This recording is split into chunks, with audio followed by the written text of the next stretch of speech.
Welcome to the In Pursuit of Luxury podcast, where we explore the intersection of politics, policy, and the industries that shape our world.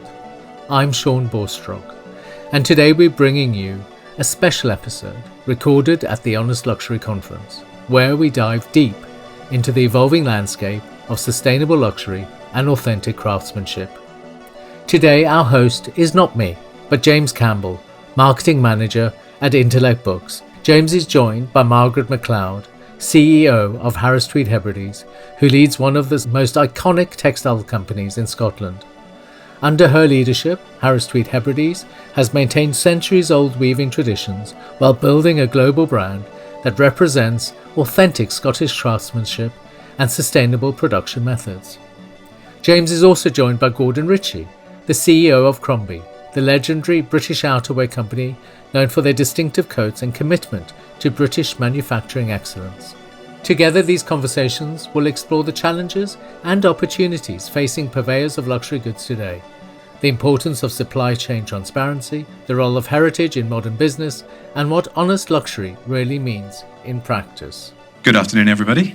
Thank you for having me today. My name is James Campbell, and I'm the Global Head of Marketing for Intellect Books and Journals, who you may not have heard of, but I've got a table of products out there. But one of the things that we do is we are the publisher of the luxury studies, the In Pursuit of Luxury Journal, which is a scholarly publication edited by Veronica and Sean, which looks at all aspects of luxury from both a business perspective, but also from a scholarly perspective. So I urge you to take a look at that. But as a business, we're basically an arts and humanities publisher. We're independent, and we're focused on a lot of contemporary publications. But that's enough about me. Today we're going to be talking about some definitions of luxury and around this notion of honesty. And I just would like to introduce my guest today as well. I have Ritchie here and Margaret Macleod. Margaret, I'll start with you. Could you just tell us who you are and who you're representing? Sure, thank you for that. My name is Margaret Macleod and I'm CEO at Tweed Hebrides. So I'm based on the Outer Hebrides of Scotland, and Tweed Hebrides are the manufacturing mill for over 60% of all the Tweed fabric that's produced. So we employ 70 people directly, and we work with over 100 home weavers. Our mill is on the island of Lewis and Harris, as are the home weavers we work with, who weave every metre of fabric from their croft homes across the islands as well. So we deal with many of the luxury brands around the world. We're trading globally. Most of our business is UK, but a lot of our business is export-based and trading with menswear, ladieswear, and accessories as well. Thank you very much. And Gordon. Hi, my name's Ritchie. Good afternoon. I'm the CEO of Crombie, another Scottish company that's 220 years old. Started in 1805 in the northeast of Scotland, which is also my home area as well. And myself and my partners acquired the brand in 2022. Only the fourth owners of the company in over 200 years. And we are working towards a full relaunch of the company, hopefully very soon. Well, thank you very much. So we're very lucky to have these guys here today. And I'm going to start off with a fairly straightforward question, I think, just around definitions of luxury. And from your own experiences and in relation to your own brands and businesses, how have you seen the definitions of what you would consider luxury change, not only sort of over the last 10 years, but especially since the pandemic? Margaret, I'll go with you first, if you don't mind. Yeah, I think we've definitely seen a change in how people are buying. I think a lot of the brands are looking for more of our story to support their story. So last year we worked very closely with Dior and their catwalk show that was based at Drummond Castle in Crieff, Scotland. They really chose to highlight the makers from Scotland. So the craftspeople from Scotland that were included in that was very, very unusual for that level of couture to do that. It's usually about their brand and not the makers behind it. So I think since the pandemic, we have seen that change happening with many of our customers coming to us and looking for the content behind what they've created using our fabric. Thank you very much. Would you just very briefly as a follow-up then, would you say that this drive towards more honesty is a positive effect on your business and on the representation? Absolutely, because we're a very open company, so we don't have to curate this content. It's what we do every single day in our working lives. It's part of our community.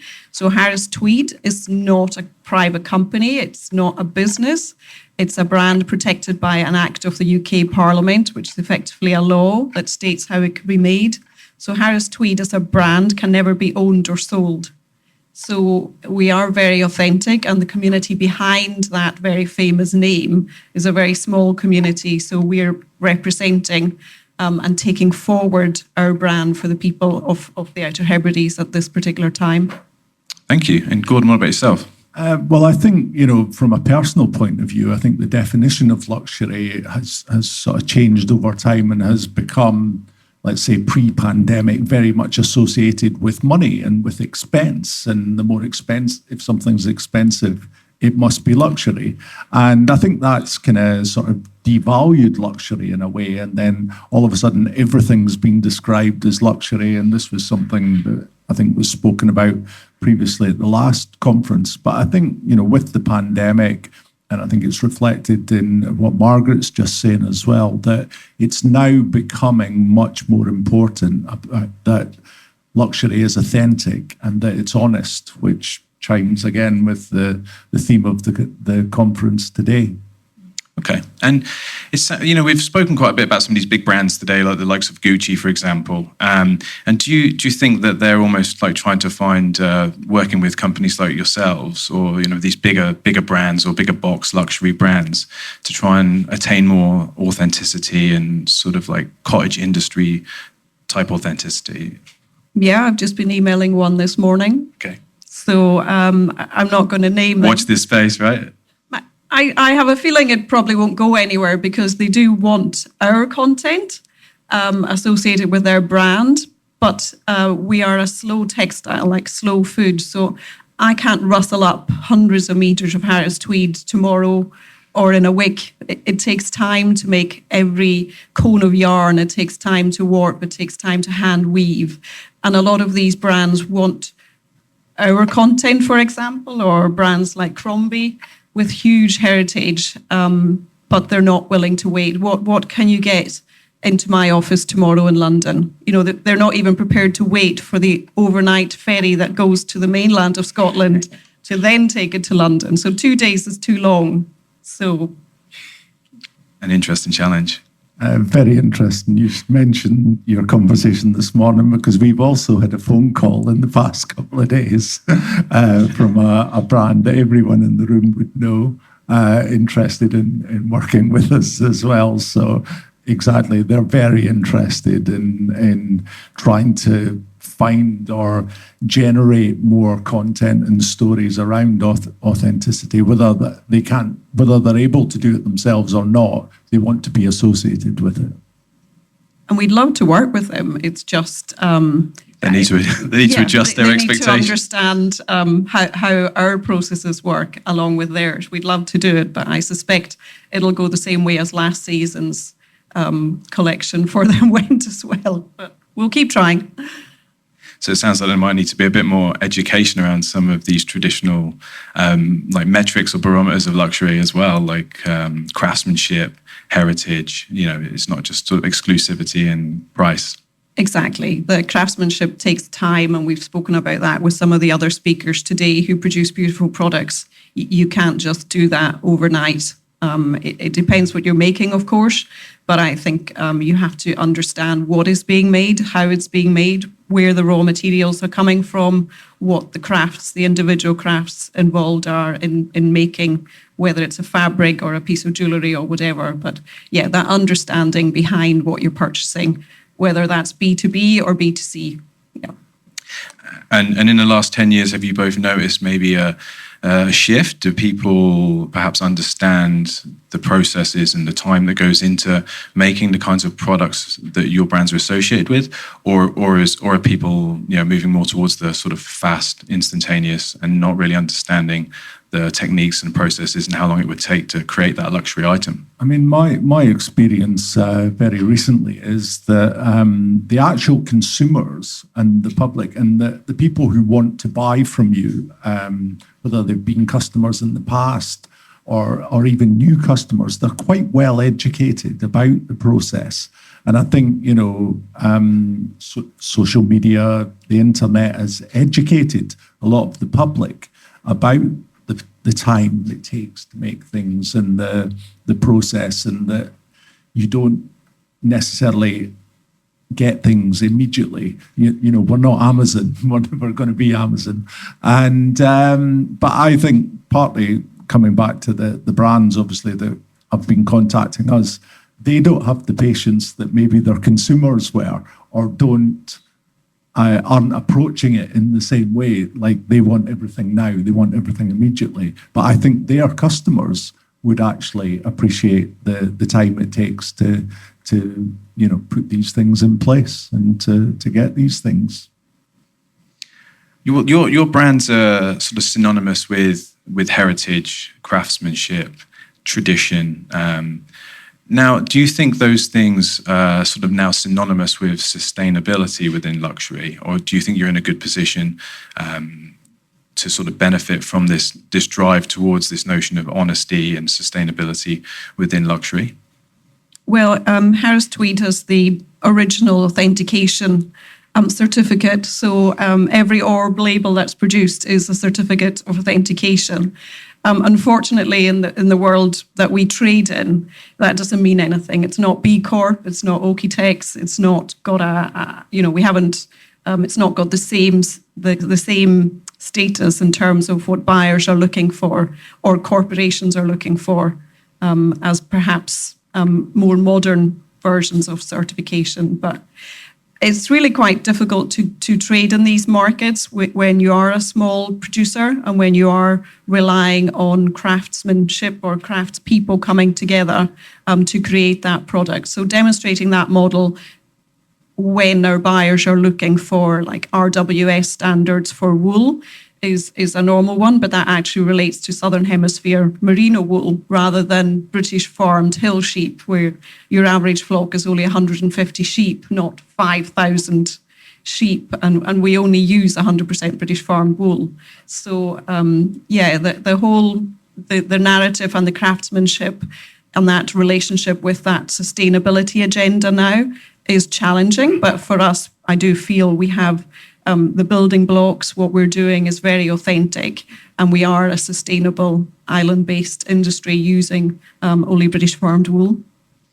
In terms of competition, is like merino and the Kiwis and the Southern Hemisphere, is that your kind of main competition, or is it from within the British Isles itself or from Europe? Where are who are the other great creators of wool? Where's all the best wool coming from at the moment? Well, everyone loves cashmere. Right. So one of our comments is always, well, can I have Harris Tweed, but can I have some cashmere? And I'm like, well, we can only use sheep's wool. And then can we not have merino then? And we're like, well, we are being authentic to our roots with a fibre that is only coming from the British Isles. So our wool is only coming from Scotland, England, Ireland and Wales. If we then start shipping raw materials from New Zealand, which is fantastic, beautiful merino wool, I think that's not right for the authenticity of our brand, but it's an absolutely fantastic natural fibre.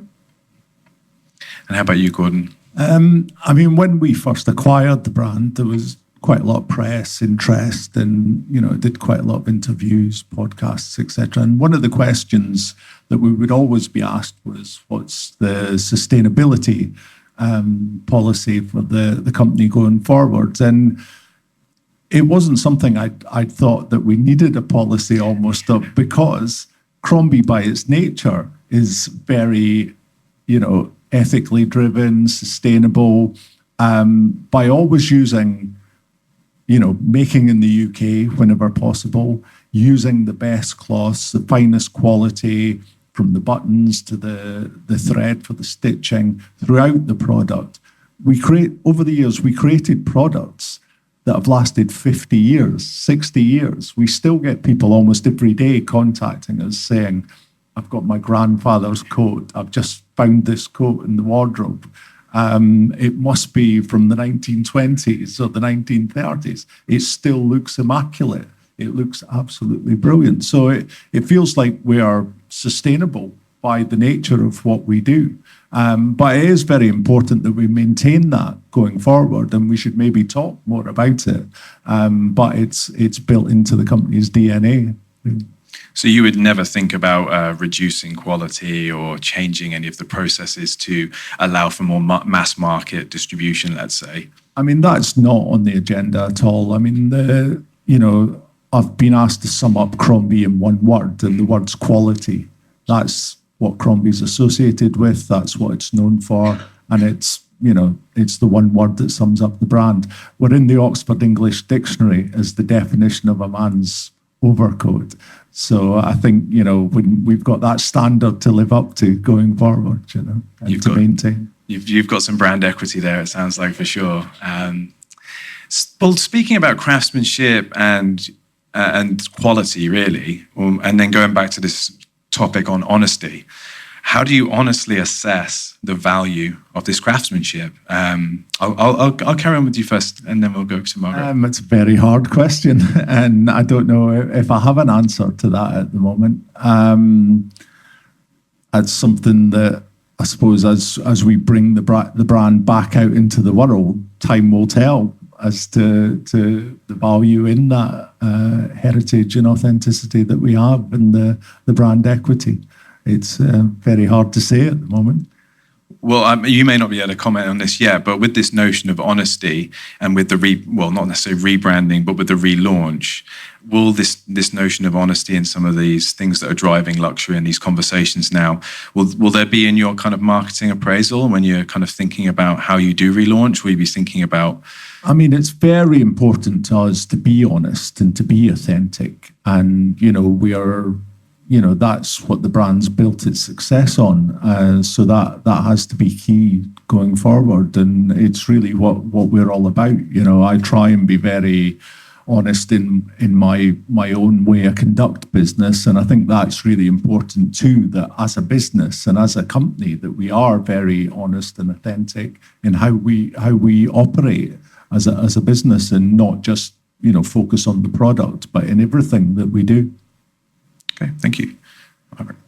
Well, our craftsmanship, I do live on an island, and our industry is the biggest private sector employer on the island. So each of the people involved in manufacturing every metre of Harris Tweed, I know the value it brings to them. It brings them employment throughout the year, and it brings them, they're all very skilled artisans, whether they're weaving or they're creating a batch of yarn, or they're assisting in the quality processes once a fabric has been woven. Each part of that process that we have based on the islands is hugely people intensive. Right. That skill, the craftsmanship of hand weaving every metre. So yeah, craftsmanship is around me every day. Perhaps we take it for granted a little bit, but it's when we bring visitors to our mill, I think then I probably step back a little bit more and realise what's special about what we have.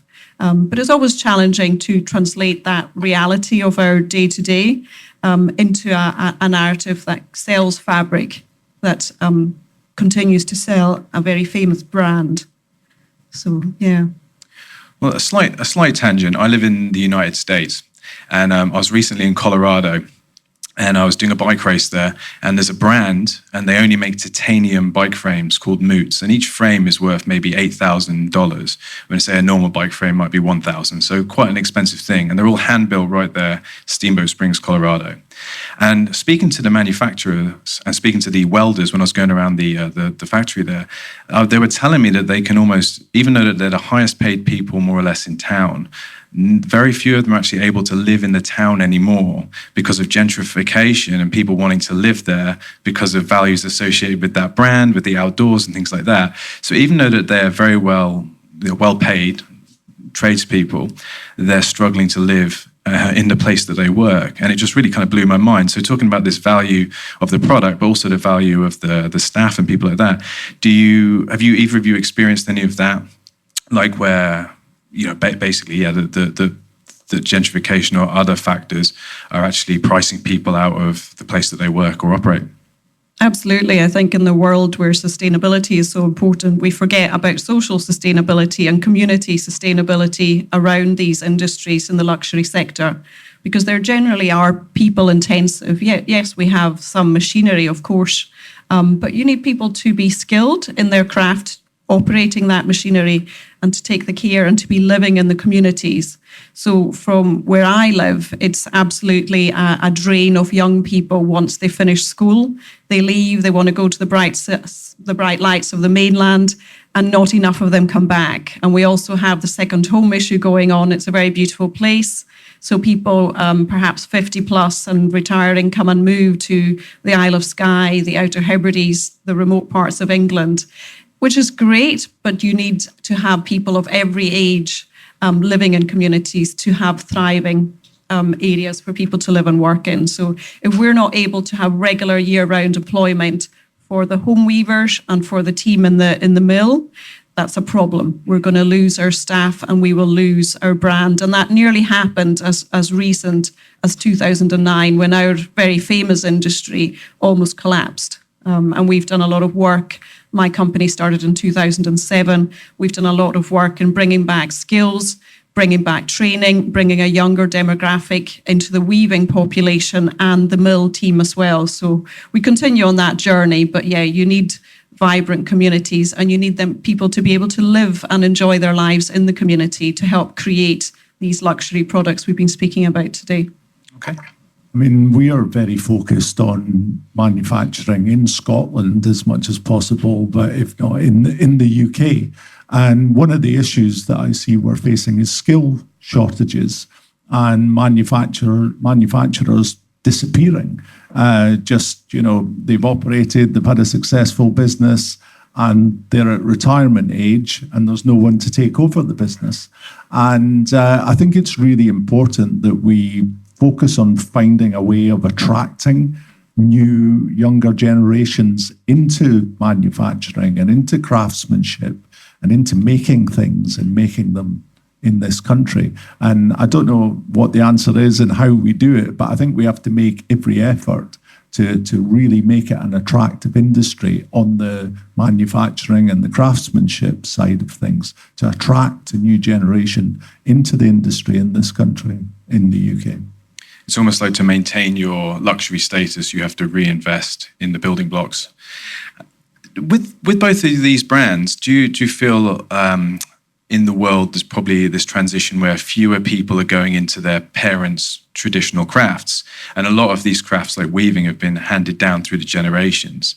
And are you experiencing like a lack of skills as a result of that, and are other ways that you're sort of investing in, like you say, in education or into regenerating interest in these, core traditional skills such as weaving and, manufacturing processes involved? Absolutely. My family, the weavers in my family, and unfortunately I'm not one of them. My brother is, my father was, his father was, and his father before that was. And I expect that went further back, because Harris Tweed came from the island people using everything they had on their croft. So using the wool, spinning their own yarn, and then hand weaving wool fabric to keep warm.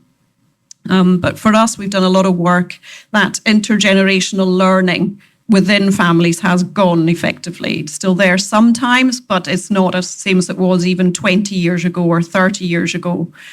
So what we've been doing as a collective industry, so coming together with the other mill, the Harris Tweed Authority and the Weavers Association, is trying to find ways of bringing training as an industry, rather than you would rely on that craft of weaving being taught within families. We've had to formalise that a little bit, but that's been going really well. When people can see, I can get steady employment, I'm going to be able to earn a living from this. This is, there's got potential here. I am going to have to work 35, 40 hours to do that, but that balance. But yeah, we have had to look at other ways of bringing these skills, but it's not easy. A lot of skills in the mill, carding, spinning, dye houses, finishing. There just isn't a mass of these companies in the UK anymore, and finding training, attracting young people, finding the right qualifications for them as well to make sure they're seeing progression in their careers is challenging. Gordon? I was just going to say, I mean, we don't have our own manufacturing at the moment. We have had in the past, and it is something that we're very keen to reinstate as we go forward. But when I find myself visiting, the manufacturers that we work with, the age of the workforce is quite high, and it feels like there's very few young people in, these manufacturers, and that's concerning, for the future. So I think it is something that we will focus on, and we would hope to, introduce opportunities, through apprenticeships, through work experience, to really try and attract a younger generation into the sector. One of the reasons I asked that was we published this journal called Craft Research, and recently I was quite lucky to spend some time in Oaxaca with the Zapotec communities in the villages where they're weaving predominantly kind of rugs and things of that nature, very traditional. And they're almost all entirely family units. And what they've been doing is the government's been pushing these internships, so they've been bringing people in from outside to learn with these families. And it's just kind of amazing to see this legacy. But you've got these communities who are teaching and training in Zapotec, Mexican and English, teaching all these original skills. It was quite an amazing thing to see. But it just made me think about how we're in Europe and things, if we're struggling to maintain those family traditions. This kind of leads me on to some notions around storytelling as well, I think, because we've talked a little bit about brand equity, and both of these brands are associated with tradition, craftsmanship, quality, and you know, as we said, you're in the dictionary effectively. But how about with younger generations, and a lot of the conversations around sustainability and honesty within luxury are being driven by millennials, Gen Z, etc. Are you finding that these generations are engaging with your products and engaging with like your brands, or are you struggling to kind of capture their attention? I think it's not easy to capture the attention. We are a fabric supplier, so we're not always producing the end product. But I think when those people have finished emailing you with their Crombie story, they're then straight onto the email with their Harris Tweed story, which is usually Grandpa's jacket or my school uniform or my mum's school uniform or something, which is amazing. So we get a lot of these stories, and the history and heritage behind our community brand is significant, and full respect to that. I think the challenge we have as the generation who are responsible for our community brand now is how do we move that forward and keep those skills, keep the employment moving forward, keep the craft and the luxury around our brand. But yes, storytelling, we've got bucket loads of great stories from such a long heritage, and I think getting the right presentation of that material is what's important, because people are very busy. Time does seem to be a bit of a luxury for a lot of people, but getting your story in front of people when you want to tell them everything from the sheep right to the fabric is quite a long story, so you've got to do that in blocks. But I think it's the social media channels are fantastic at doing that. The reels, I just have a great team who are able to deliver lots of these great little snippets of stories. So we keep going. Yeah. No, I definitely follow you on the social media. So. Yeah, I mean, storytelling is, it's such a great way to just engage people and involve them. It's why people read books, It's, similar to yourselves, we've got just such an amazing history. And, I find myself learning new things all the time. And quite recently, actually, I was in a meeting with a luxury group, and I had this guy who was ex-LVMH, sort of legendary figure in the luxury industry. started telling me things about Crombie and got really enthusiastic and excited on this call and started saying, "Oh, do you know this?" and telling me this story. And I thought, this is incredible that he knows so much about this brand and, things I didn't know about it as well, But going back further, I used to work for Crombie before we acquired the business. I have a long history myself with the company all the way back to childhood. And when I went to work for the company, it was like my dream job.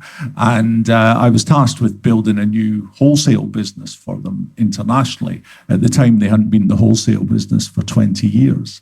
And we had sort of two experiences with your sort of more established buyer from department stores around the world who were, similar ages to myself. And they knew the brand name. And it was almost like as soon as you said the name, that was it. They knew the story. They wanted to get involved. They wanted to work with us. But then you had the younger buyer who'd never heard of the brand, didn't know the brand name at all. And this is in China, in South Korea. And the younger generation, as soon as you started telling them about the heritage of the brand and the story of the brand, they just got completely engaged by it and enthralled by it. And almost like went and found out more for themselves. And it was about this, about editing the story. You haven't got hours to tell them the story. You've just got to feed them enough to engage them. And we found they were going out and learning more about the brand themselves, because the next conversation you had with them, they wanted to be telling you the things that they now knew about the brand as well. So yeah, storytelling's, really, really important, but it has to be done in the right way.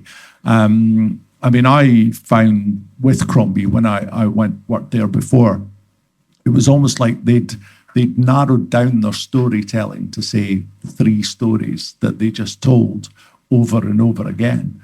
And it was things like when we spoke to the press then, the press would be, "But we've heard all this before," And I, used to think at that time, I thought, this is such a shame because there is so much more in the history. Why are we only talking about these 3 things, And it's delving more into the history myself, which I did, and found out, all these other elements of the history. And we do need to put it in a book one day, but we haven't done it yet. So, well, with regards to storytelling as well, is this notion of kind of nostalgia. And we were talking just before we started about nostalgia, and it's kind of can be friend or foe, right? And for a brand like yours. So, Margaret, does nostalgia, is it always a good thing, or are you concerned that people will look at Harris Tweed and think of it as being like something from the past and something that Grandad wore, but maybe not something that a 22-year-old who's about to go for their first job interview or something is gonna is something that they want to attain? Is that a kind of a concern, or am I shooting off the mark? No, it is a concern. We are a heritage textile brand, but we can't live in the past. So we do refer to our history ourselves, but it's that challenge of getting the younger generation, whatever group of that is, to be purchasing Harris Tweed and garments, beautiful garments made from our fabric, because they are building their stories with them. But nostalgia, we are very fortunate. We're a fairly large brand with a very small budget, as we usually say. It's kind of a name that carries a lot of weight, but the size and scale of the industry in comparison to the meters we produce is tiny. So we operate in markets with much bigger textile mills than we are. But there's that nostalgia for Harris Tweed. There are beautiful colours. We're very famous for the richness of our fibre blends and our colour. But we have to keep moving that forward. You can't trade on the brand name alone. You have to be focused on presenting the right fabric in the right quality with new colours and new patterns and designs to stay relevant in the market. So you can't trade on just the brand name and on nostalgia. You have to keep looking forward as well. Well, with that in mind and stories in general, you mentioned social media channels and, of course, using reels and things like that. Are there any other sort of techniques you use to market to these younger generations or to new customers, perhaps, who haven't necessarily, had Harris Tweed in their purview before? Well, we've been doing a lot of work with Sean and the team here at Ravensbourne. We do have some excess production, which is inevitable in our selling process, and people are always looking for dead stock or discounted fabric or whatever. So we have to be careful. You can't just give away your product because it's going to impact your regular customers. And we've been doing a lot of work with universities like Ravensbourne in terms of using dead stock for graduate shows, graduate garments, and the work the students here have been doing, and some of our other partnerships with the fashion colleges has been really amazing. And we're considering that an investment for the future. It's not about the story that's on Instagram today. It's about making these introductions to what are going to be the next generation of buyers, of fashion designers, of influencers, of people that are making the decisions in our industry that will make a real difference to our company. So we're absolutely investing in the young students at the moment. Thank you. And how about you, Gordon? This notion of nostalgia. On nostalgia, we're very conscious of not being stuck in the past. It's very important that we are looking to the future and that we're seen as a modern luxury brand. The company has a heritage of innovation and a lot of firsts. We have a claim to being the first people to present seasonal collections in the 1800s. So basically, we invented fashion. There's just so many firsts in the company's history. So innovation and doing new things is really important to us, and that is the way forward. But we should be informed by the past, not forget where we came from. But we're very much about looking forward. Well, and I can see from the screens today, there's thinking of nostalgia. There's obviously a lot of here we are, the Crombie reel. And how important to you is kind of like movies and storytelling in that sense? Because I know we had a question earlier about films being one of the next ways that brands are going to be presenting themselves or taking that forward. Yeah, we've had discussions ourselves about a Crombie movie or a mini-series or, with very, very big companies. So there definitely is, a lot of interest in the sector from the film business. And, it's something that we're interested in. But I think you need to tread quite carefully. I would hold up the example of the House of Gucci movie. Did it enhance my perception of Gucci? I don't think it did, So I think it's an area that you have to tread quite carefully with. But we've actually, worked on a lot of movies and current series that are out at the moment. But we're very discreet about how we do it. We're not doing it as a huge opportunity to promote the brand further. It's just enhancing our heritage and our authenticity even more. We've actually had a direct connection to Hollywood since 1923, when the second owners of the business who bought the company from the Crombie family in 1923, it was a Yorkshire textile firm that bought the company. And the lady who ran that company was Barbara Mason, whose husband was James Mason. Right. Oscar-winning Hollywood actor in North by Northwest with Cary Grant.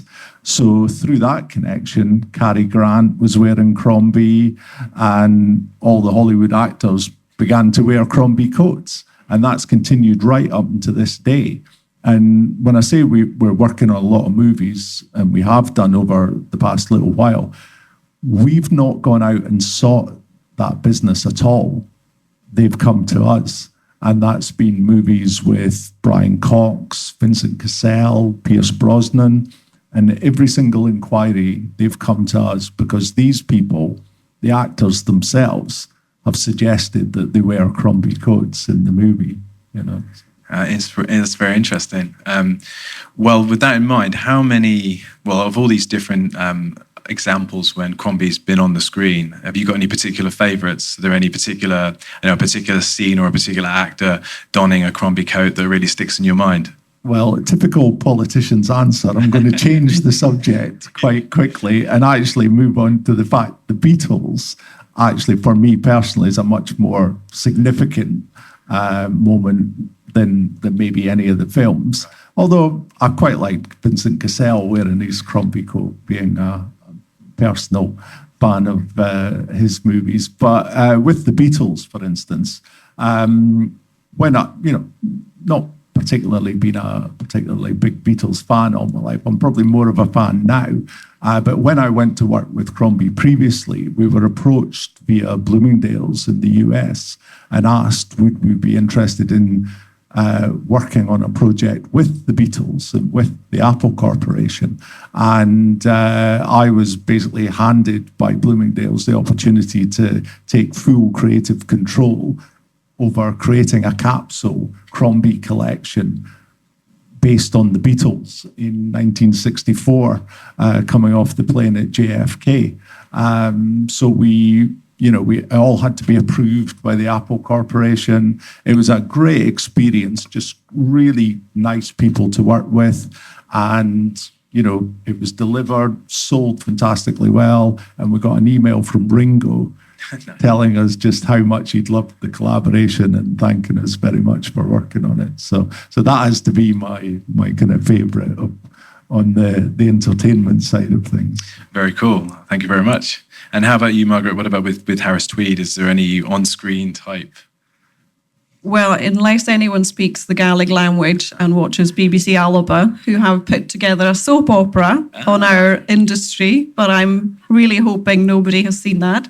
I'm going on YouTube later for that one, I think. Don't.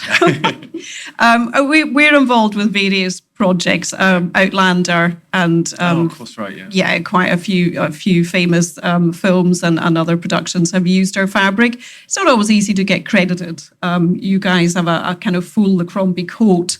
For us, it's getting that credit in that's always challenging. But we're get approached quite often by costume designers and.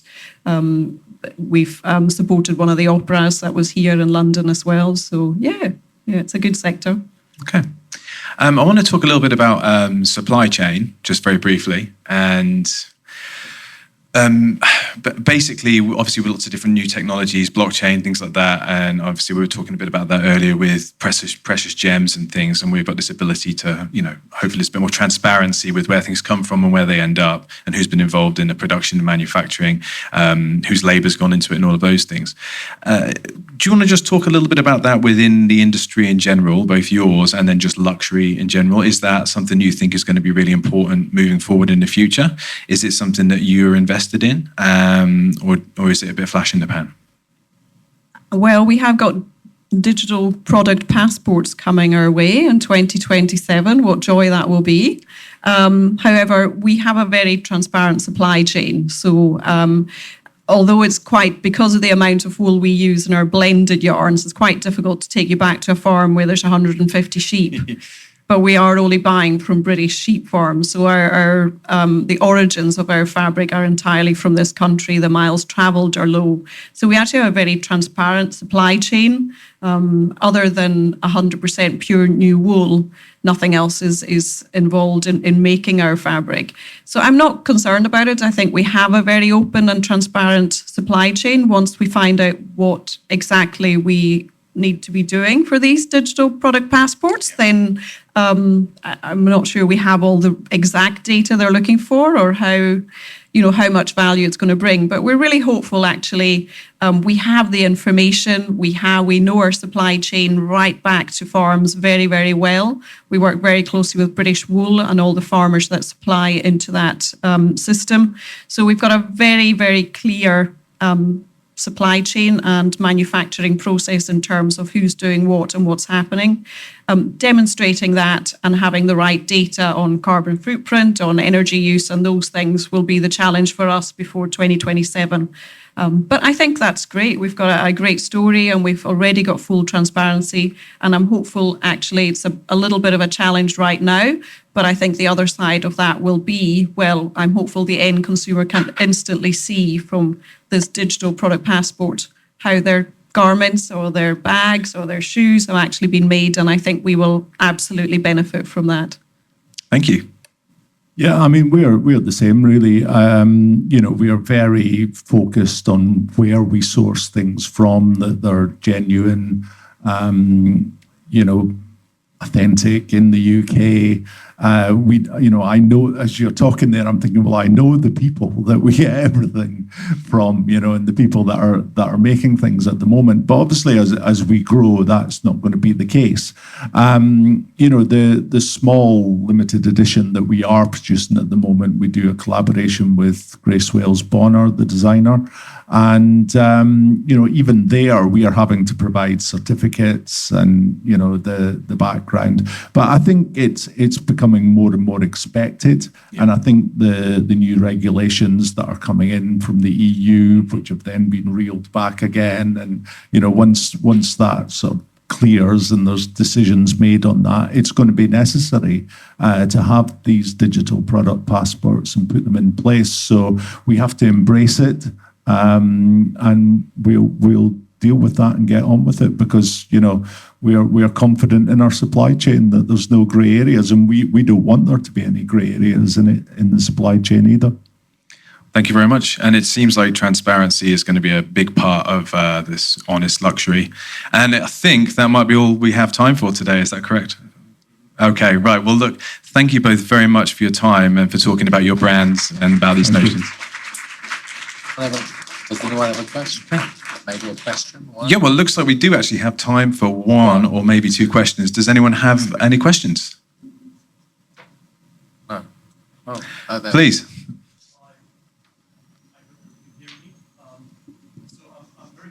Here you go. How does thank you. How does a brand like Harris Tweed particularly? How does strategic resilience look for Harris Tweed as we speak, considering the current market situation? Sorry, could you repeat the question? Yes, sorry. So, considering the difficult moment we're going through in luxury right now, how does strategic resilience look for a heritage company like Harris Tweed, for example, as we speak? For sure. We've seen a decline in our order volumes, particularly through January and February this year and the latter part of last year, and that's a direct result from the downturn in the luxury sector. I think what we have worked hard at over the last couple of years is ensuring we have a diverse order book. Now, that's not always easy, because if an order comes your way, you're more than likely going to say yes, because you have to keep everybody working and everybody weaving and everyone in the mill. You might say no if you're not happy with the brand allegiance. But I think what we've been doing since then is just looking really hard, perhaps harder than we had to last year, at where are the opportunities. Is that in interiors rather than apparel? Is that in accessories rather than just in menswear? Is that globally somewhere? So I'm part of a trade mission to Japan. We had quite a strong export business to Japan, particularly 2019, and we're looking to regrow that side of our business again. So it's made us, from a strategic point of view, just try and ensure we're being a little bit more focused on where the opportunities are out there that perhaps we didn't have to go and find the same time last year. So yeah, it's made us sharpen up quite a bit. So that's not a bad thing. Gordon, did you have any comment on that? I think, from our own strategic point of view, we're at a different stage, obviously, where we're bringing the company back out into the market, and very difficult time to be doing that. I could say probably the worst time ever, but then it might get worse. But our strategy is very much about taking our time, doing the right things in the right way, and almost like not doing too much too quickly, because we want to build up brings us back to the subject that was spoken about earlier. It's almost like we want to build demand and we want to build the cachet of the brand. So you might not be able to buy it straight away, but you want to, and we're looking really long term. I mean, the brand's 200 years old. I really see our mission and our strategy should be all about making sure it goes on for another 200 years. Well, it's kind of reassuring to know that it's not just books that don't sell anymore. Was there one more quick question? Please. For Margaret, because I live in the north part of England, and Yorkshire and the Lake District, they all have their own tweed. And often you hear Yorkshire people say, yeah, our tweed is softer. And so I know the recent year they try to revitalize their tweed production. I know some of them are machine made. So do you see they are as the internal competition to Harris Tweed, or you actually have an act of parliament so you don't feel the competition at all? No, not at all. We do a lot of work with the other British mills and some of the Yorkshire Tweed. That's a label that's been brought out. There's one particular mill there. Their price per metre is a lot cheaper than ours, but they produce a really great product. They are able to source their fibres. They can use any fibres they want. They have a much more flexible system in terms of how they pull everything together, and they use power weaving. It doesn't mean what they're doing is not as good as ours in a quality perspective. They produce a great product. The craftsmanship, I know, that goes into every metre of Yorkshire Tweed is fantastic. They're maintaining British textile skills. And any customer that they have is probably going to want Harris Tweed as well as Yorkshire Tweed. But we're very lucky. We get to sit in a category slightly above them sometimes. But we look at them as having been great peers in our industry. So I love Yorkshire Tweed, but Harris is still the best. Well, on that note, please join me in thanking our guests. That brings us to the end of our special episode from the Honest Luxury Conference. Thank you to James Campbell from Intellect Books for hosting, Margaret Macleod from Harris Tweed Hebrides, and Gordon Ritchie from Crombie for sharing their insights on authentic craftsmanship, heritage, and what honest luxury really means in today's market. The message is clear. The future of luxury lies in transparency, integrity, and genuine value creation, not just premium pricing. If you enjoyed today's episode, please subscribe to the In Pursuit of Luxury podcast wherever you get your podcasts, and share it with anyone interested in the intersection of business, policy, and authentic luxury. We'll be back next time with more conversations that matter. I'm Sean Borstruck. Thank you for listening.